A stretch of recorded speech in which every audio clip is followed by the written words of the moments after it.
App ಕಿ ಅದಾಲತ್ನಲ್ಲಿ ತೆಲಂಗಾಣ ಮುಖ್ಯಮಂತ್ರಿ ರೇವಂತ್ ರೆಡ್ಡಿ ಅವರ ಮೇಲೆ ಇರುವ ಆರೋಪವೆಂದರೆ ಅವರು ಮನಬಂದಂತೆ ನಿರ್ಧಾರ ತೆಗೆದುಕೊಳ್ಳುತ್ತಾರೆ ಎಂದು. ರೆಡ್ಡಿ ಸರ್, ನಿಮ್ಮ ಬಾಲ್ಯದ ಬ್ಯಾಕ್ಗ್ರೌಂಡ್ ಅನ್ನ ನೋಡಿದ್ದೀನಿ. ಚೆನ್ನಾಗಿ ಓದ್ತಾ ಇದ್ರಿ, ಟಾಪರ್ ಆಗಿದ್ರಿ, ಮನೆಯಲ್ಲಿ ಖುಷಿ ಇತ್ತು, ನಿಮ್ಮ ತಂದೆ ಕೂಡ ಪೊಲೀಸ್ ಮುಖ್ಯಸ್ಥರಾಗಿದ್ರು, ಪ್ರಭಾವ ಇತ್ತು. ಆಗಿಂದ ನಾನು ಇದನ್ನ ಮಾಡ್ತೀನಿ, ನಾನು ಅದನ್ನ ಮಾಡ್ತೀನಿ, ಅದು ನನ್ನಿಷ್ಟ. ಅದು ಮುಖ್ಯ ಆಗತ್ತೆ. ನೀವು ಮತ್ತಷ್ಟು ಮುಂದೆ ಹೋಗ್ಬೇಕು ಅನ್ಕೊಂಡ್ರೆ ನಾವ್ ಏನ್ ಯೋಚನೆ ಮಾಡ್ತಿದ್ದೀವಿ ಅದನ್ನ ಮಾಡಬೇಕು, ನಾವು ಯಶಸ್ವಿ ಆಗ್ತೀವಿ. ಹಾಗೆ ನಾನು ಯೋಚನೆ ಮಾಡಿದೆ ಅವತ್ತು. ಫಲಿತಾಂಶನ ನೀವೇ ನೋಡ್ತಾ ಇದ್ದೀರಾ. ಮನಸ್ಸಿಗೆ ಬಂದಾಗೆ ನಿರ್ಧಾರ ಮಾಡದೆ ಈಗ ಮುಖ್ಯಮಂತ್ರಿ ಆಗಿದ್ದೀನಿ. ಇಲ್ಲ ಅಂದಿದ್ರೆ ನಾನು ಸರ್ಕಾರಿ ನೌಕರಿಲಿ ಕೆಲಸ ಮಾಡ್ಕೊಂಡಿರ್ತಿದ್ದೆ ಅಥವಾ ಕುಟುಂಬದವ್ರ ಜೊತೆ, ಫ್ರೆಂಡ್ಸ್ ಜೊತೆ USA ಹೋಗಿರ್ತಿದ್ದೆ.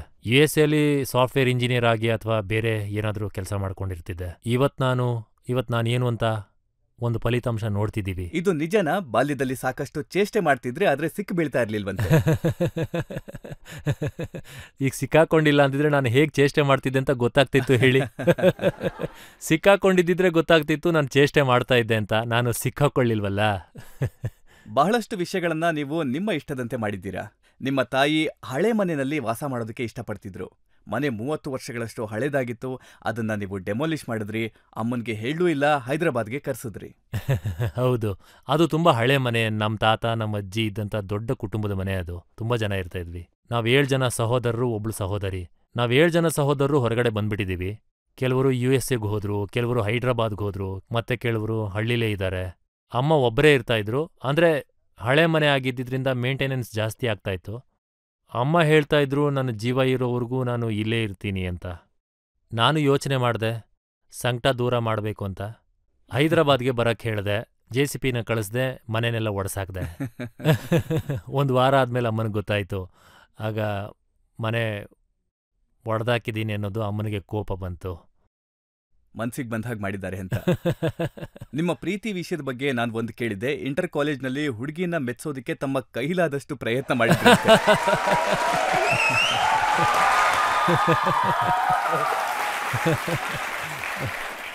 ಅದು ಲವ್ ಮ್ಯಾರೇಜ್ ಮಾಡ್ಕೋಬೇಕು ಅಂದ್ರೆ ಏನಾದ್ರೂ ಒಂದು ಮಾಡ್ಲೇಬೇಕಲ್ವಾ?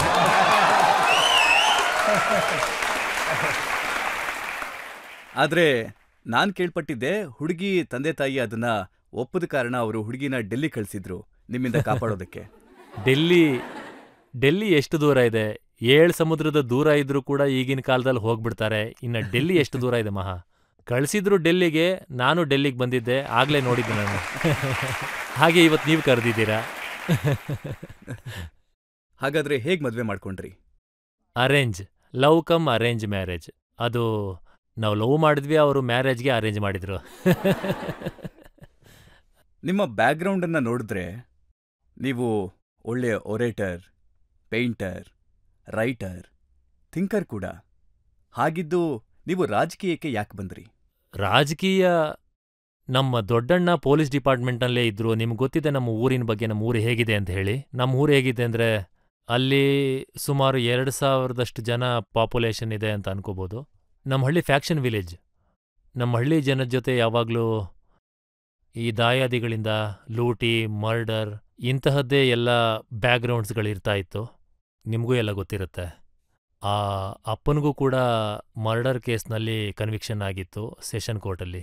ಆಮೇಲೆ ಅದಾದ್ಮೇಲೆ ಹೈಕೋರ್ಟ್ನಲ್ಲಿ ಆಕ್ಯುಲೇಟ್ ಆಯಿತು. ಅದು ಬೇರೆ ವಿಷಯ, ಸುಳ್ಳು ಕೇಸು ಈ ರೀತಿ. ನನ್ನ ತಮ್ಮ ಇಂಟರ್ಮೀಡಿಯೇಟ್ನಲ್ಲಿ ಇದ್ದಾಗ ಅವನಿಗೆ ಒಬ್ಬರು ಪೊಲೀಸ್ ಅಧಿಕಾರಿ ಹೊಡೆದಿದ್ರು. ಈ ಹಳ್ಳಿ ಸುಧಾರಿಸ್ಬೇಕು ಅಂದರೆ ಇವರನ್ನ ಹೊರಗಡೆ ಹಾಕಬೇಕು. ಅಂದರೆ ಹಳ್ಳಿಯಿಂದ. ಹಳ್ಳಿಯ ಫ್ಯಾಕ್ಷನ್, ಗ್ರೂಪ್ಗಳು, ಹಾಗೆ ಫೈಟ್ ಇಡೀ ಗ್ರಾಮದಲ್ಲಿ 30-40 ವರ್ಷಗಳಿಂದ ಗ್ರಾಮದಲ್ಲಿ ಯಾರೂ ನೆಮ್ಮದಿಯಾಗಿ ನಿದ್ದೆ ಮಾಡಲಿಲ್ಲ. ನಮ್ಮ ದೊಡ್ಡಣ್ಣನ ಪೊಲೀಸ್ ಡಿಪಾರ್ಟ್ಮೆಂಟ್ಗೆ ಸೇರಿಸಿದ್ವಿ ಆಸ್ ಎ ಕಾನ್ಸ್ಟೇಬಲ್ ಆಗಿ. ಆಗ ನಮ್ಮ ಕುಟುಂಬದ ಒಂದು ರೀತಿಯಲ್ಲಿ ಒಂದು ದೊಡ್ಡ ಲ್ಯಾಂಡ್ಲಾರ್ಡ್, ಅವರು ಒಳ್ಳೆ ರೆಪ್ಯೂಟೆಡ್ ಫ್ಯಾಮಿಲಿ ಅವರು. ಇಂಥ ಕುಟುಂಬದಲ್ಲಿ ಒಬ್ಬ ಪೊಲೀಸ್ ಡಿಪಾರ್ಟ್ಮೆಂಟ್ಗೆ ಜಾಯಿನ್ ಆಗಿದ್ದಾರೆ, ಅದು ಕಾನ್ಸ್ಟೇಬಲ್ ಆಗಿ.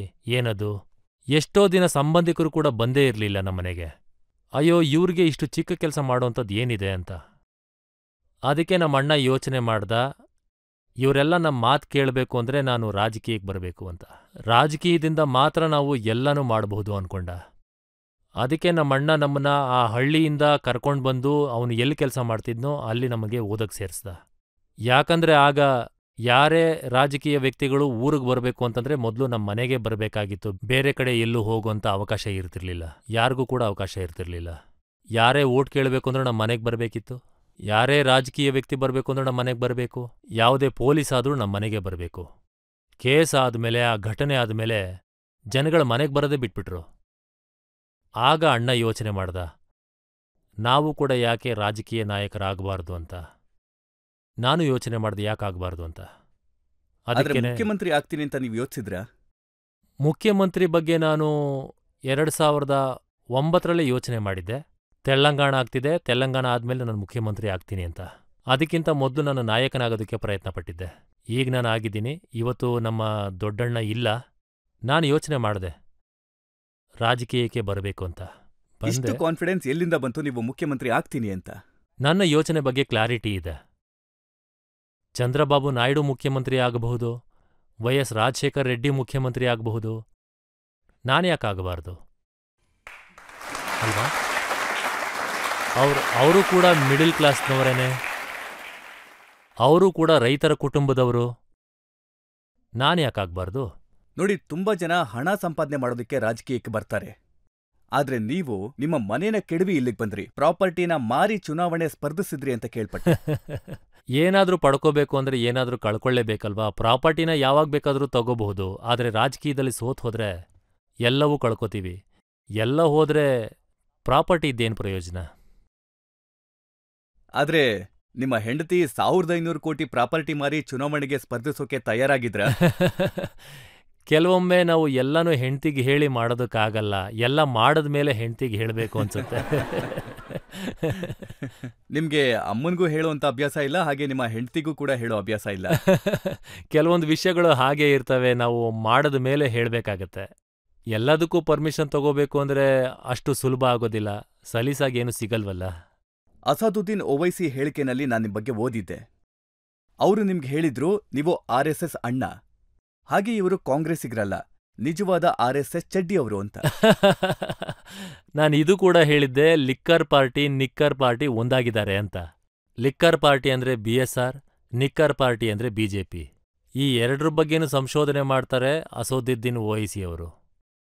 ಯಾಕಂದ್ರೆ ಅಸದ್ ಅವರು ಯಾವಾಗ್ಲೂ ಈ ಚೆಕ್ ಮತ್ತು ಬ್ಯಾಲೆನ್ಸ್ಗಳನ್ನು ಬ್ಯಾಲೆನ್ಸ್ ಮಾಡೋದಕ್ಕೆ ಪ್ರಯತ್ನ ಮಾಡ್ತಾನೇ ಇದ್ರು. ನಾನು ಯಾವಾಗ್ಲೂ ಮರೆ ಮಾಡಲ್ಲ, ವಿದ್ಯಾರ್ಥಿ ಪರಿಷತ್ನಲ್ಲಿ ನಾನು ಕೆಲಸ ಮಾಡ್ತಾ ಇದ್ದೆ. ವಿದ್ಯಾರ್ಥಿ ಪರಿಷತ್ ಪಾಲಿಟಿಕ್ಸ್ನಲ್ಲಿ ನಾನು ಆಕ್ಟಿವ್ ಆಗೇ ಇದ್ದೆ. ಅದಾದ್ಮೇಲೆ ಬಿಸ್ನೆಸ್ಸಿಗೆ ಹೋದೆ. ಬಿಸ್ನೆಸ್ ಆದ್ಮೇಲೆ ನಾನು independent ZPTC 2006 June independent ZPTC ಗೆದ್ದೆ. 2007 ಜೂನ್ MLA ಇಂಡಿಪೆಂಡೆಂಟ್ ಆಗಿದ್ದೆ. ರಾಜಶೇಖರ್ ಅವರ ವಿರುದ್ಧವಾಗಿ ಸರ್ಕಾರ ಕಾಂಗ್ರೆಸ್ದಾಗಿತ್ತು. ಆಗ ನನ್ನ ಕುಟುಂಬದ ಅನೇಕರು ಮಂತ್ರಿಗಳಾಗಿದ್ರು. ಆಗ ಎಲ್ಲರ ವಿರುದ್ಧ ಚುನಾವಣೆಯಲ್ಲಿ ಸ್ಪರ್ಧೆ ಮಾಡಿ MLC ಆದೆ. 2009 ಜೂನಲ್ಲಿ ನಾನು ಮೊದಲನೇ ಬಾರಿಗೆ ಶಾಸಕನಾದೆ. 2014 ಜೂನಲ್ಲಿ ನಾನು 2ನೇ ಬಾರಿ ಶಾಸಕನಾದೆ. 2019 ಜೂನ್ನಲ್ಲಿ ನಾನು MP ಆದೆ. ಭಾರತದ ದೊಡ್ಡ ಕಾನ್ಸ್ಟಿಟ್ಯೂನ್ಸಿ ಅದು. ಅಮಿತ್ ಶಾ ಅವರು ಮತ್ತು ಮೋದಿಯವರು ಇಬ್ಬರು ಕಾನ್ಸ್ಟಿಟ್ಯೂನ್ಸಿನೂ ಸೇರಿಸಿದ್ರೆ ನನ್ನ ಕಾನ್ಸ್ಟಿಟ್ಯೂನ್ಸಿ ಅಷ್ಟು ದೊಡ್ಡದು. 35 ಲಕ್ಷ ವೋಟರ್ಸ್ ಇದ್ದಾರೆ ನನ್ನ ಮಲ್ಕರ್ಜಿಗಿರಿಯಲ್ಲಿ. ಭಾರತದಲ್ಲಿ ಅತಿ ದೊಡ್ಡ, ಭಾರತದಲ್ಲೆಲ್ಲ ಪ್ರಪಂಚದಲ್ಲೇ ಅತಿ ದೊಡ್ಡ ಕಾನ್ಸ್ಟಿಟ್ಯೂನ್ಸಿ ನಾನು ರೆಪ್ರೆಸೆಂಟ್ ಮಾಡಿದ್ದೀನಿ. ಹಾಗಾಗಿ ನಾನು ಎಲ್ಲ ಜಾಗದಲ್ಲೂ ಯಾವುದನ್ನೂ ಕೂಡ ಬಚ್ಚಿಟ್ಟುಕೊಂಡು ಕೆಲಸ ಮಾಡಿಲ್ಲ. ನಾನು ನೇರವಾಗೇ ಹೇಳಿದ್ದೀನಿ, ಕಾಂಗ್ರೆಸ್ ಪಕ್ಷಕ್ಕೆ ಸೇರ್ಕೊಳ್ಳೋದಕ್ಕೆ ರಾಹುಲ್ ಗಾಂಧಿ ಅವರು ಕರೆ ಕೊಟ್ಟಾಗ ನಾನು ರಾಹುಲ್ ಅವ್ರಿಗೆ ತೋರಿಸಿದ್ದೀನಿ. ವಿದ್ಯಾರ್ಥಿ ಪರಿಷತ್ತಲ್ಲಿ ನಾನು ಆ ಪೊಲಿಟಿಕ್ನಲ್ಲಿ ತುಂಬ ಆಕ್ಟಿವ್ ಆಗಿದ್ದೆ. ಆಮೇಲೆ ನಾನು ಬಿಸ್ನೆಸ್ಗೆ ಹೋದೆ. ಅದಾದ್ಮೇಲೆ ನಾಯ್ಡು ಪಾರ್ಟಿಗೆ ಹೋದೆ. ಇಂಡಿಪೆಂಡೆಂಟಾಗಿ ಗೆದ್ಮೇಲೆ ನಾನು ನಾಯ್ಡು ಅವರ ವಿರುದ್ಧ ಪಕ್ಷಕ್ಕೆ ಹೋಗಿ ಸೇರ್ಕೊಂಡೆ. ನಾನು ಯಾವುದೇ ಪವರ್ ಪಾಲಿಟಿಕ್ಸ್ನಲ್ಲಿಲ್ಲ. ಹಾಗಾಗಿ ಅಸದುದ್ದೀನ್ ಓವೈಸಿಯವರು ನನ್ನನ್ನು ಸೋಲ್ಸೋದಕ್ಕೆ ಯಾವುದೇ ಕಾರಣ ಸಿಕ್ಕಲಿಲ್ಲ. ಮುಸ್ಲಿಂ ಯುವಕರು ನನ್ನ ಜೊತೆ ಕೆಲಸ ಮಾಡ್ತಾ ಇದ್ರು, ನನ್ನ ಅರ್ಥ ಮಾಡ್ಕೊಳ್ಳಿಲ್ಲ. ನಾನು 2-3 ಪ್ರೋಗ್ರಾಮ್ ರಾಹುಲ್ ಅವರು ನನ್ನ ಜೊತೆ ಭಾರತ್ ಜೋಡೋ ಕಾರ್ಯಕ್ರಮದಲ್ಲಿ ತುಂಬಾ ಪ್ರಯತ್ನ ಪಟ್ರು. ಓಲ್ಡ್ ಸಿಟಿಗೆ ಬಂದು ನೋಡಿ, ಅದನ್ನು ಮಾಡಬಹುದು, ಇದನ್ನು ಮಾಡಬಹುದು. ನಾನು ಹೇಳ್ದೆ ಚಾರ್ಮಿನಾರ್ನಲ್ಲಿ ನಿಂತು ತ್ರಿವರ್ಣ ಧ್ವಜವನ್ನ ಹಾರಿಸ್ತೀನಿ ಅಂತ. ರಾಹುಲ್ ಅವ್ರು ಬರ್ತಾರೆ, ನಿಮಗ್ ಧೈರ್ಯ ಇದ್ರೆ ಅದನ್ನ ತಡೆದು ನಿಲ್ಲಿಸಿ ಅಂತಂದೆ. ನಾನು ತೋರಿಸ್ದೆ. 2 ಲಕ್ಷ ಜನರನ್ನ ಸೇರಿಸಿದೆ ಚಾರ್ಮಿನಾರ್ ಮುಂದೆ. ನೀವು ಬೇಕಾದ್ರೆ ವಿಜುವಲ್ ನೋಡಿ. ನಾನು ಮಾಡಿದ್ದು ಅವ್ರಿಗೆ ಭಯ ಇದೆ. ಅವರು ಎಷ್ಟು ಸುಳ್ಳು ತಿಳುವಳಿಕೆಗಳನ್ನ ಹರಡಿಸಿದ್ದಾರೆ ಅಂದ್ರೆ, ಓಲ್ಡ್ ಸಿಟಿಗೆ ಯಾರೂ ಬರೋಂತಿಲ್ಲ, ಯಾರನ್ನು ಬಂದ್ರು ಬಿಡೋದಿಲ್ಲ, ಓಲ್ಡ್ ಸಿಟಿ ನಮ್ಮಡ್ಡ ಅಂದ್ರೆ ಹೈದರಾಬಾದ್ ಪಾರ್ಲಿಮೆಂಟ್. ಅದಕ್ಕೆ ನಾನು ನಮ್ದು ಅಂತ ಹೇಳ್ದೆ. ಈ ಹೈದರಾಬಾದ್ ನಗರ ನಮ್ದು, ನಮ್ಮ ನಗರ ಅಂತ ಹೇಳ್ದೆ. ನಾವು ಕಷ್ಟಪಟ್ಟಿದ್ದನ್ನ ನಿರ್ಮಿಸಿರೋದು ಅಂತ ಹೇಳ್ದೆ. ತಡೀರಿ, ತಡದ್ ನೋಡಿ ಅಂತ ಹೇಳ್ದೆ. ನಾನು ಚಾರ್ಮಿನಾರ್ ಮುಂದೆ 2 ಲಕ್ಷ ಜನರನ್ನ ಸೇರ್ಸಿದ್ದೆ. ಚಾರ್ಮಿನಾರ್ ಮುಂದೆ ಹೋದೆ, ಕಾಂಗ್ರೆಸ್ ಪಾರ್ಟಿ ಬಾವುಟ ಹಾರಿಸ್ದೆ. ರಾಜೀವ್ ಗಾಂಧಿಯವರು ಎಲ್ಲಿ ಬಾವುಟವನ್ನ ಹಾರಿಸಿದ್ರು ಅದೇ ಜಾಗದಲ್ಲೇ ನಾನು ರಾಹುಲ್ ಗಾಂಧಿಯವ್ರ ಜೊತೆ ಬಾವುಟವನ್ನ ಹಾರಿಸ್ದೆ. ಅಲ್ಲಿಂದ ರ್ಯಾಲಿ ನಡೆಸ್ದೆ. 15 ಕಿಲೋಮೀಟರ್ ಪಾದಯಾತ್ರೆನ ಮಾಡಿದ್ವಿ ಓಲ್ಡ್ ಸಿಟಿಲಿ. ಆಗ ಅವ್ರಿಗನ್ಸ್ತು ನಾನು ಎಲ್ಲರನ್ನೂ ಎದುರಿಸಿ ಓಡ್ಸಿದ್ದೀನಿ, ಆದ್ರೆ ಇವ್ನು ಮಾತ್ರ ಯಾಕೆ ಹೆದರ್ತಾ ಇಲ್ಲ. ನೀವು ಹೆದರ್ಸ್ಬಿಟ್ರಿ. ನೀವು ಹೇಳಿದ್ರಿ ಶೇರ್ವಾನಿ ಒಳಗೆ ನಿಕ್ಕರ್ ಇದೆ ಅಂತ. ನಾನೀಗ ತುಂಬಾನೇ ಹೇಳ್ಬಿಟ್ಟಿದ್ದೀನಿ, ಇನ್ನೇನ್ ಹೇಳಿ. ಶೇರ್ವಾನಿ ಒಳಗಡೆ ನಿಕ್ಕರ್ ಇದೆ, ಆದ್ರೆ ಪೈಜಾಮಲ್ಲಿ ಇಲ್ಲ ಅಂತ ಹೇಳಿದ್ದೆ. ನಾನು ಆ ಮಾತು ಹೇಳಿದ್ದೆ. ಅಣ್ಣ, ನಿಮ್ಮ ಹತ್ರ ಪೈಜಾಮನೇ ಇಲ್ಲ, ನೀವು ನನಗೇನೆ ಹೇಳ್ತೀರಾ? ನಾನು ನಿಕ್ಕರ್ ಹಾಕಬೇಕು ಅಂತಿದ್ರೆ ಬಹಿರಂಗವಾಗಿ ಹಾಕ್ತೀನಿ, ಮುಚ್ಕೊಂಡೆಲ್ಲ ಹಾಕೊಳ್ಳೋದಿಲ್ಲ. ಆದ್ರೆ ರಾಹುಲ್ ಗಾಂಧಿ ಬಗ್ಗೆ ತುಂಬಾ ಜನ ಹೇಳ್ತಾರೆ, ಅವರು ಯಾರನ್ನೂ ಭೇಟಿ ಮಾಡೋದಿಲ್ಲ, ಯಾರ ಜೊತೆನೂ ಹೆಚ್ಚು ಮಾತಾಡೋದಿಲ್ಲ. ಆದ್ರೆ ನೀವ್ ಹೇಗೆ ರಾಹುಲ್ ಗಾಂಧಿ ಅವರಿಗೆ ಹೊಂದ್ಕೊಂಡಿದ್ದೀರಿ? ರಜತ್ ಶರ್ಮಾ ಅವರೇ, ನಾನು ಒಂದು ಮಾತನ್ನ ಹೇಳ್ತೀನಿ.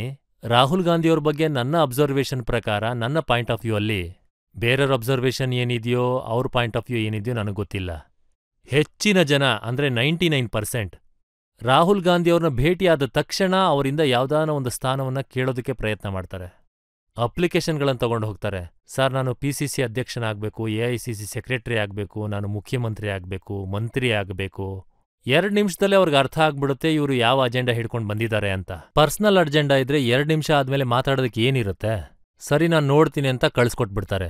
ಅದೇ ಪಬ್ಲಿಕ್ ಅಜೆಂಡಾ ಇದ್ರೆ, ಕೆಲವು ಪಾಲಿಸಿ ಇದ್ರೆ, ಸ್ವಲ್ಪ ಪಕ್ಷದ ಆಕ್ಟಿವಿಟಿ ಪ್ರೋಗ್ರಾಮ್ಗಳೊಂದಿಗೆ ಹೋಗಿ ಕೂತ್ಕೊಂಡ್ರೆ ರಾಹುಲ್ ಅವರು ಕೇಳೋದಕ್ಕೆ ತಯಾರಿದ್ದಾರೆ. ಮೊದಲನೇ ಬಾರಿ ನನ್ನ ಮೀಟಿಂಗ್ ಇದ್ದಿದ್ದು 10 ನಿಮಿಷಕ್ಕೆ. ನಾನು ಹೋಗಿದ್ದೆ. ಮಾತಾಡ್ತಾ ಅವರು ಹೇಳಿದ್ರು, ಎಲ್ಲರಂತೆ ನೀವು ಕೂಡ ಪೊಸಿಷನ್ಗೋಸ್ಕರ ಬಂದಿದ್ದೀರ ಪಾರ್ಟಿಲಿ ಅಂತ. ನನ್ನನ್ನು ಕೇಳಿದ್ರು, ನೀವೇನು ಬಯಸ್ತಾ ಇದ್ದೀರಾ ಅಂತ. ನಾನು ಹೇಳ್ದೆ, ನಾನು ಇನ್ನೂ 25 ವರ್ಷ ನಿಮ್ ಜೊತೆನೇ ಇರಬೇಕು, ಹೀಗೆ ಏನು ಕೇಳಲಿ? ನಾನೇನು ಕೇಳೋದಕ್ಕೆ ಬಂದಿಲ್ಲ. ನಾವು ಒಟ್ಟಿಗೆ ಮುನ್ನಡಿಬೇಕು ಅಂತಂದ್ರೆ ಈ ಒಂದು ಪ್ರೋಗ್ರಾಮ್ನ ಕೈಯಲ್ಲಿಟ್ಕೊಂಡು ಹೋಗ್ಬೇಕಾಗತ್ತೆ. ಈ ಪಾಲಿಸಿನ ನಾವು ಅನುಸರಿಸ್ತಾ ಹೋದ್ರೆ ಏನಾದ್ರೂ ಮಾಡಬಹುದು. ಒಂದಷ್ಟು ಐಡಿಯಾಗಳನ್ನ ನಾನು ಪಕ್ಷಕ್ಕೋಸ್ಕರ ತಗೊಂಡು ಹೋಗಿದ್ದೆ. ಔಟ್ಸೈಡ್ ಅಬ್ಸರ್ವರ್ ಆಗಿ ನಾನು ಕಾಂಗ್ರೆಸ್ ಬಗ್ಗೆ ನನ್ನ ಕೆಲವು ಅಬ್ಸರ್ವೇಷನ್ ಇತ್ತು, ಅದನ್ನ ಅವ್ರಿಗೆ ಹೇಳ್ದೆ. ಅವ್ರ ಬಗ್ಗೆ ಒಂದಷ್ಟು ಅಬ್ಸರ್ವೇಷನ್ ಇತ್ತು, ಅದನ್ನು ಕೂಡ ನಾನು ಅವ್ರಿಗೆ ಹೇಳ್ದೆ. ಆ ಮೀಟಿಂಗ್ ಹೆಂಗ್ ಹೋಯ್ತು ಅಂದ್ರೆ 1.5 ಗಂಟೆ ಆಯ್ತು. ಹೊರಗಡೆ ಆನಂದ್ ಶರ್ಮಾ ಅವರು, ಸಿದ್ದಿ ಅವರು, ತುಂಬಾ ಜನ ಹೊರಗಡೆ ನಿಂತಿದ್ರು. ಅವರನ್ನ ಕಾಯಿಸಿ ನನ್ನ ಜೊತೆ ತುಂಬಾ ಹೊತ್ತು ಮಾತಾಡಿದ್ರು. ಮತ್ತೀಗ ಇದನ್ನ ಏನು ಹೇಳ್ತಾರೆ ರಜತ್ ಶರ್ಮಾ ಅವರೇ? 10 ನಿಮಿಷದ ಮೀಟಿಂಗ್ ಅಂತ ಹೇಳಿ 1.5 ಗಂಟೆ ಆಯ್ತು. ಇದರ ಅರ್ಥ ಏನು ಅಂದ್ರೆ, ರಾಹುಲ್ ಗಾಂಧಿಯವ್ರ ಹತ್ರ ಪರ್ಸನಲ್ ಅಜೆಂಡಾ ಇಟ್ಕೊಂಡು ಹೋದ್ರೆ 1 ರಿಂದ 2 ನಿಮಿಷದಲ್ಲಿ ಮೀಟಿಂಗ್ ಮುಗಿದೋಗುತ್ತೆ. ಜನತೆಯ ಅಜೆಂಡಾ ತಗೊಂಡು, ಪಾರ್ಟಿಯ ಅಜೆಂಡಾ ತಗೊಂಡು ಹೋದ್ರೆ ನಿಮ್ಗೇನು ತೊಂದರೆ ಆಗಲ್ಲ. ನಿಮಗೆ ತುಂಬಾ ಸಮಯ ಕೊಡ್ತಾರೆ. ಅಲಂಕಾರ್ ಅವರು ಮತ್ತೆ ಕೌಶಲ್ ಅವರು ಬಂದು ಸನ್ನೆ ಮಾಡ್ತಾ ಇದ್ರು, ತುಂಬಾ ಸಮಯ ಆಗಿದೆ, ತುಂಬಾ ಜನ ಕಾಯ್ತಾ ಇದ್ದಾರೆ ಅಂತ. ಆಗ್ಲೂ ಕೂಡ ರಾಹುಲ್ ಅವರು ಕೇಳೋದಕ್ಕೆ ತಯಾರಾಗಿರ್ತಿದ್ರು. ಆದ್ರೆ ಆ ಸಮಯದಲ್ಲಿ ಕಾಂಗ್ರೆಸ್ನ ಪರಿಸ್ಥಿತಿ ತೆಲಂಗಾಣದಲ್ಲಿ ಚೆನ್ನಾಗಿರ್ಲಿಲ್ಲ. ಸಂಘಟನೆಯೂ ಇರ್ಲಿಲ್ಲ, ನಾಯಕರೂ ಇರ್ಲಿಲ್ಲ. ಹಾಗಿದ್ದು ನೀವು ಯಾಕೆ ಕಾಂಗ್ರೆಸ್ ಅನ್ನ ಆಯ್ಕೆ ಮಾಡ್ಕೊಂಡ್ರಿ? ನೀವು TRSಗೆ ಹೋಗ್ಬೋದಿತ್ತು, BJPಗೆ ಹೋಗ್ಬೋದಿತ್ತು, ನಿಮ್ಮ ಹತ್ರ ತುಂಬಾ ಆಪ್ಷನ್ ಇತ್ತು. ನಾನಾಗ ನಾಯ್ಡು ಪಾರ್ಟಿಲಿದ್ದೆ. Naidu party was India alliance. ನಾವು ಸರ್ಕಾರದಲ್ಲೂ ಇದ್ವಿ, ಆಂಧ್ರ ಪ್ರದೇಶದಲ್ಲೂ ಸರ್ಕಾರವಿತ್ತು, ಕೇಂದ್ರದಲ್ಲೂ ಸರ್ಕಾರವಿತ್ತು. ನಾಯ್ಡು ಪಾರ್ಟಿಯ MP ಹಾಗೆ ಮಂತ್ರಿ ಆಗಿದ್ರು ಅಶೋಕ್ ಗಜಪತಿ ರಾಜ್ ಅವರು, ಸುಜನಾ ಚೌಧರಿ ಅವರು. ನಾನು ಬಯಸಿದ್ರೆ ರಾಜ್ಯಸಭಾ ಸದಸ್ಯನಾಗಿ ಮಂತ್ರಿ ಬೇಕಾದ್ರೂ ಕೇಂದ್ರದಲ್ಲಿ ಆಗ್ತಿದ್ದೆ. ಇದು ನನ್ನ ಎಲ್ಲಾ ಪರ್ಸನಲ್ ಇಂಟ್ರೆಸ್ಟ್ ಹಾಗೆ ಪರ್ಸನಲ್ ಸ್ಯಾಟಿಸ್ಫ್ಯಾಕ್ಷನ್ ಆಗಿತ್ತು. ಅಂದ್ರೆ ತೆಲಂಗಾಣ ಜನರ ಪರವಾಗಿ ಹೋರಾಡೋಂಥವ್ರು ಯಾರೂ ಇರಲಿಲ್ಲ. ನಾನು ನಾಯ್ಡು ಪಾರ್ಟಿನ ಯಾಕೆ ಬಿಟ್ಟಿದ್ದು ಅಂದ್ರೆ DNA ಪ್ರಾಬ್ಲಮ್ ಇತ್ತು. ಅಂದ್ರೆ ಈ ಆಂಧ್ರ ಪಾರ್ಟಿ, ನಾನು ಎಷ್ಟೇ ದುಡಿದ್ರು ಕಷ್ಟಪಟ್ರು ಕೊನೆಗೆ KCR ಹೇಳ್ತಿದ್ರು, ಅಣ್ಣ ಈ ಪಾರ್ಟಿ ಎಲ್ಲಿದೆ, ಇದು ಆಂಧ್ರ ಪಾರ್ಟಿದಿದು, ಆಂಧ್ರದ ಪರವಾಗಿ ವಕಾಲತ್ ಮಾಡ್ತಿದ್ದಾರೆ, ಇವರು ಆಂಧ್ರದ ಗುಲಾಮ್ರು. ಒಂದೇ ಮಾತಲ್ಲೇ ಮುಗಿಸ್ಬಿಡ್ತಾ ಇದ್ರು. ನಾನು ಯೋಚನೆ ಮಾಡಿದೆ, ಮುಂದೆ KCR ವಿರುದ್ಧ ಹೋರಾಡಬೇಕು, ಹೇಗ್ ಹೋರಾಡೋದು? ಆಗ ನಾನು ಯೋಚನೆ ಮಾಡಿದೆ, ಕಾಂಗ್ರೆಸ್ ಪ್ಲಾಟ್ಫಾರ್ಮ್ ನನಗೆ ಏನು ಕೊಟ್ಟಿದ್ಯೋ ಅದರಿಂದಾನೇ ನಾನು ಕಾಂಗ್ರೆಸ್ ಪ್ಲಾಟ್ಫಾರ್ಮ್ ಮುಖಾಂತರ ಇವರನ್ನ ಸೋಲಿಸ್ಬೇಕು ಅಂತ. ಅದರಿಂದ ಕಾಂಗ್ರೆಸ್ ಆಗ ನಾನು MLC ಇಂಡಿಪೆಂಡೆಂಟ್ ಆಗಿ ಗೆದ್ದಾಗ ನಾಯ್ಡು ಅವರು ಸಿಕ್ಕಾಪಟ್ಟೆ ಕೆಟ್ಟ ಪೊಸಿಷನ್ನಲ್ಲಿದ್ರು. ಅಂದ್ರೆ 40 MLAಗಳಷ್ಟೇ. ರಾಜಶೇಖರ್ ರೆಡ್ಡಿ ಅವರ ಹವಾ ನಡೀತಾ ಇತ್ತು, ನಾಯ್ಡು ಅವ್ರದ್ದು ಏನೂ ಇರಲಿಲ್ಲ. ಆಗ್ಲೂ ನಾನು ವಿರೋಧ ಪಕ್ಷವನ್ನು ಆಯ್ಕೆ ಮಾಡಿಕೊಂಡೆ, ಜನರ ಪರವಾಗಿ ಹೋರಾಡಬೇಕು ಅಂತ. 2017ರಲ್ಲಿ ನಾನು ನಾಯ್ಡು ಪಾರ್ಟಿಯವರನ್ನ ತೊರಿಬೇಕಾದಾಗ ನಾನು ಬಿಜೆಪಿಯ ಪವರ್ ಪಾರ್ಟಿಗೆ ಸೇರ್ಕೋಬೇಕಾಗಿತ್ತು. ಆದ್ರೂ ಕೂಡ KCR ಅಧಿಕಾರದಲ್ಲಿತ್ತು, ಅಲ್ಲೂ ಹೋಗ್ಬಹುದಾಗಿತ್ತು. ಆದ್ರೆ ಆಗ ಅಲ್ಲಿ ಕಾಂಗ್ರೆಸ್ ತುಂಬಾನೇ ವೀಕ್ ಆಗಿತ್ತು ಆ ಸಮಯದಲ್ಲಿ, ಸೆಂಟ್ರಲ್ ಮತ್ತೆ ಸ್ಟೇಟ್. ಹಾಗಾಗಿ ನಾನು ಜನಗಳ ಪರವಾಗಿ ಹೋರಾಡೋದಕ್ಕೆ ಬಯಸಿದ್ದೆ. ನಾನು ನಾಯಕನಾಗೋದಕ್ಕೆ ಅಂತ ಬಯಸಿದ್ದೆ. ನಾನು ಎಲೆಕ್ಟರ್ ರೆಪ್ರೆಸೆಂಟೇಟಿವ್ ಆಗೋದಕ್ಕೆ ಬಯಸಲಿಲ್ಲ. ನಾನು ಮಂತ್ರಿ ಆಗಬೇಕು ಅಂತ ಕೂಡ ಪ್ರಯತ್ನ ಮಾಡಲಿಲ್ಲ. ಲೀಡರ್ಗೂ ಎಲೆಕ್ಟರ್ ರೆಪ್ರೆಸೆಂಟ್ಗೂ ವ್ಯತ್ಯಾಸ ಇದೆ. ನಾನು ನಾಯಕನಾಗಬೇಕು ಅನ್ಕೊಂಡಿದ್ದೆ. ನಾಯಕ ಆಗಬೇಕು ಅಂದ್ರೆ ಒಳ್ಳೆ ಪ್ಲಾಟ್ಫಾರ್ಮ್ ಬೇಕಾಗಿತ್ತು. ಪ್ಲಾಟ್ಫಾರ್ಮ್ ಬೇಕು ಅಂದ್ರೆ ಜನಗಳ ಧ್ವನಿ ಆಗಬೇಕು ನಾನು. ಹಾಗಾಗಿ ತೆಲಂಗಾಣದ 4 ಕೋಟಿ ಜನಗಳಿಗೋಸ್ಕರ ಹೋರಾಡೋದಕ್ಕೆ ಬಯಸಿದ್ದೆ. ಅದಕ್ಕಾಗಿ ನಾನು ಕಾಂಗ್ರೆಸ್ಗೆ ಜೊತೆಗೂಡಿದೆ. ಆದ್ರೆ ಕಾಂಗ್ರೆಸ್ನ ಎತ್ತಿ ನಿಲ್ಸೋದು ಕಷ್ಟ ಇತ್ತು. 2 ವರ್ಷದಲ್ಲಿ ಅದನ್ನ ಹೇಗ್ ಮಾಡಿದ್ರಿ ನೀವು? ನಿಮ್ಗೊಂದು ವಿಷಯ ಹೇಳ ರಜತ್ ಶರ್ಮಾ ಅವರೇ, 30 ವರ್ಷ ಆಯ್ತು ಅಂತ ಕೇಳ್ಪಟ್ಟೆ. ನೀವು ಎಷ್ಟು ಕಷ್ಟಪಟ್ಟಿದ್ರೆ ಈ ಕಾರ್ಯಕ್ರಮವನ್ನ ಇಲ್ಲಿಗೆ ತಗೊಂಡ್ಬಂದು ನಿಲ್ಸೋದಕ್ಕೆ ಸಾಧ್ಯ? ನಮ್ಮನ್ನೆಲ್ಲ ಕರ್ಕೊಂಡು ಬಂದು ಇಲ್ಲಿ ಕೂರಿಸಿ. ಆದ್ರೆ ನೀವಂತೂ 2 ವರ್ಷದಲ್ಲಿ ತೆಲಂಗಾಣದಲ್ಲಿ ಕಾಂಗ್ರೆಸ್ನ ಎತ್ತಿ ನಿಲ್ಸಿದ್ದೀರಾ. ಅದು ಕನ್ವಿಕ್ಷನ್ ಇಂದ. ನನ್ನ ಅಂಡರ್ಸ್ಟ್ಯಾಂಡಿಂಗ್ ಬಂದು ಇವತ್ತು ಇಲ್ಲಿ ಯಂಗ್ಸ್ಟರ್ಸ್ಗಳು ತುಂಬ ಜನ ಇದ್ದಾರೆ. ಏನೇ ಕೆಲಸ ಮಾಡೋದಿದ್ರು ಕನ್ವಿಕ್ಷನ್ ಇಂದ ಕೆಲಸ ಮಾಡಿ. ಒಳ್ಳೇದು ಕೆಟ್ಟದು ಏನೂ ಇಲ್ಲ. ಪರ್ಸೆಪ್ಷನ್ನ ಏನು ಕ್ರಿಯೇಟ್ ಮಾಡ್ತಿದ್ದೀರೋ ಅದೇ ಒಳ್ಳೇದು ಕೆಟ್ಟದು. ಕೆಲವ್ರಿಗೆ ತೆಲಂಗಾಣ ಕೊಡೋದು ಒಳ್ಳೇದನ್ನಿಸ್ತು, ಕೆಲವ್ರಿಗೆ ತೆಲಂಗಾಣ ಕೊಡೋದು ಒಳ್ಳೇದಲ್ಲ ಅನ್ನಿಸ್ತು. ಪರ್ಸೆಪ್ಷನ್ ಏನು ಕ್ರಿಯೇಟ್ ಮಾಡ್ತಿರೋ ಅದೇ ಪರ್ಸೆಪ್ಷನ್ ಆಗುತ್ತೆ. ಭಾಷೆ ಬಗ್ಗೆ ಚರ್ಚೆ ಮಾಡೋದು ಕೆಲವ್ರಿಗೆ ಒಳ್ಳೇದನ್ಸುತ್ತೆ, ಕೆಲವ್ರಿಗೆ ಕೆಟ್ಟದನ್ಸುತ್ತೆ. ಯಾರ್ಗ್ ಒಳ್ಳೆ ಪರ್ಸೆಪ್ಷನ್ ಅಂದ್ರೆ ಕನ್ವಿಕ್ಷನ್ ಇಂದ ಕೆಲಸ ಮಾಡ್ತಾರೋ ಅವ್ರಿಗೆ ಗೆಲುವು ಸಿಗುತ್ತೆ. ನಾನು 2 ವರ್ಷದಿಂದ ಕನ್ವಿಕ್ಷನ್ ಇಂದ ಕೆಲಸ ಮಾಡಿದ್ದೀನಿ. ಆಗೇನಾಗ್ತದೆ ಅಂದ್ರೆ ಬೈ ಎಲೆಕ್ಷನಲ್ಲಿ ನನಗೆ 3200 ವೋಟ್ಸ್ ಬಿದ್ದಿತ್ತು. 1.2% ವೋಟ್ ಸಿಕ್ಕಿತ್ತು ಕಾಂಗ್ರೆಸ್ ಪಾರ್ಟಿಗೆ. ನಾನು ಅಧ್ಯಕ್ಷ ಆಗ್ತಿದ್ದ ಹಾಗೆ ಒಂದು ಬೈ ಎಲೆಕ್ಷನ್ ಬಂತು. ಆ ಬೈ ಎಲೆಕ್ಷನಲ್ಲಿ ಕಾಂಗ್ರೆಸ್ ಪಾರ್ಟಿಗೆ 3200 ವೋಟ್ ಸಿಕ್ಕಿತ್ತು. Hardly 1.2% vote. ರೇವಂತ್ ಬರ್ತಿದ್ದ ಹಾಗೆ ಕಾಂಗ್ರೆಸ್ ಕತೆ ಮುಗೀತು ಅಂತ ಜನಗಳು ಮಾತಾಡೋದು. ನೇರವಾಗಿ ರಾಹುಲ್ ಗಾಂಧಿ, ಸೋನಿಯಾ ಗಾಂಧಿಗೆ ಜನ ದೂರು ಕೊಟ್ಟಿದ್ರು, ಯಾರನ್ನ ಅಧ್ಯಕ್ಷರನ್ನಾಗಿ ಮಾಡಿದ್ದೀರಾ ಅಂತ. ಎಲೆಕ್ಷನ್ ಅದು ಯಾವಾಗ್ಲೂ ಇದ್ದೇ ಇರುತ್ತೆ. ಇಂಟರ್ನಲ್ ಪೊಲಿಟಿಕ್ಸ್ ನಿಮ್ಗೆ ಗೊತ್ತೇ ಇರುತ್ತೆ. ಪ್ಯಾಲೇಸ್ ಪಾಲಿಟಿಕ್ಸ್ ಬಗ್ಗೆ ನಾನೇನು ಜಾಸ್ತಿ ಹೇಳೋದಿಲ್ಲ. ನೀವು ಡಿಲ್ಲಿಲಿ ಇರ್ತೀರಾ, ನಿಮಗೆ ಜಾಸ್ತಿ ಗೊತ್ತಿರುತ್ತೆ. ಇಂಥ ಕಂಪ್ಲೇಂಟ್ಸ್ ಯಾವಾಗ್ಲೂ ಇದ್ದೇ ಇರುತ್ತೆ. ಧೈರ್ಯಗಿಡಬಾರ್ದು, ಸೋಲ್ಬಾರ್ದು. ಅಂದ್ರೆ ಅಪ್ ಅಂಡ್ ಡೌನ್ಸ್ ಇದ್ದೇ ಇರುತ್ತೆ ಅಲ್ವಾ. ಜನತೆ ಈಗ ನಿಮ್ಮನ್ನ ಪ್ರಶ್ನೆ ಕೇಳ್ತಾರೆ, ಯಾರು ಕೇಳ್ತೀರಾ? 1-2 ಪ್ರಶ್ನೆ ತಗೋಬಹುದು ನಾವೀಗ. ಇತ್ತೀಚೆಗೆ ನೀವು ಫುಟ್ಬಾಲ್ ಆಡ್ತಿರೋ ವಿಡಿಯೋ ವೈರಲ್ ಆಗ್ತಿದೆ. ನಿಮಗೆ ಚಿಕ್ಕಂದಿನಿಂದ ಫುಟ್ಬಾಲ್ ಆಡೋ ಅಭ್ಯಾಸ ಇದೆಯಾ? ಹಾಗೆ ನಿಮ್ ಫೇವ್ರೆಟ್ ಫುಟ್ಬಾಲ್ ಪ್ಲೇಯರ್ ಯಾರು ಸರ್? ನಾನು ಕಾಲೇಜ್ ದಿನಗಳಲ್ಲಿ ಫುಟ್ಬಾಲ್ ಆಡ್ತಾ ಇದ್ದೆ. ಆಮೇಲೆ ರಾಜಕೀಯಕ್ಕೆ ಬಂದೆ, ಮಧ್ಯೆ ಬಿಟ್ಬಿಟ್ಟೆ. ರಾಜಕೀಯಕ್ಕೆ ಬಂದ ಮೇಲೆ ನನಗೆ ಬೇರೆ ದಾರಿನೇ ಇರಲಿಲ್ಲ, ಕೆಲಸ ಮಾಡಬೇಕಾಯ್ತು. ಆಮೇಲೆ ಫುಟ್ಬಾಲ್ ಆಡೋದಕ್ಕೆ ನನಗೆ ಟೈಮ್ ಸಿಗಲಿಲ್ಲ. ನಾನು ನೋಡ್ತಿದ್ದಾಗ ಡಿಗೋ ಮ್ಯಾರಿಡೋನು ನನ್ನ ಫೇವ್ರೆಟ್ ಪ್ಲೇಯರ್ ಆಗಿದ್ರು. ಈಗಲಂತೂ ತುಂಬ ಒಳ್ಳೊಳ್ಳೆ ಪ್ಲೇಯರ್ಸ್ಗಳು ಬಂದಿದ್ದಾರೆ. ನಾನು ರೆಗ್ಯುಲರ್ ಆಗಿ ಈಗ ಫುಟ್ಬಾಲ್ನ ನೋಡೋಕ್ಕಾಗ್ತಿಲ್ಲ. ಆಗ ಮ್ಯಾರಿಡೋನಾ ವಾಸ್ ಎ ಫೇವ್ರೇಟ್. ಹಾಗಿದ್ರೆ ನಿಮ್ಮ ಫಿಟ್ನೆಸ್ನ ಗುಟ್ಟೇನು? ಫುಟ್ಬಾಲ್ ಆಡೋದಾ, ರಾಜಕೀಯ ಮಾಡೋದು? ನಮಗೆ ಇಷ್ಟವಾದ ಕೆಲಸ ಮಾಡಿದ್ರೆ ನಾವು ಫಿಟ್ಟಾಗೇ ಇರ್ತೀವಿ ಅಲ್ವಾ.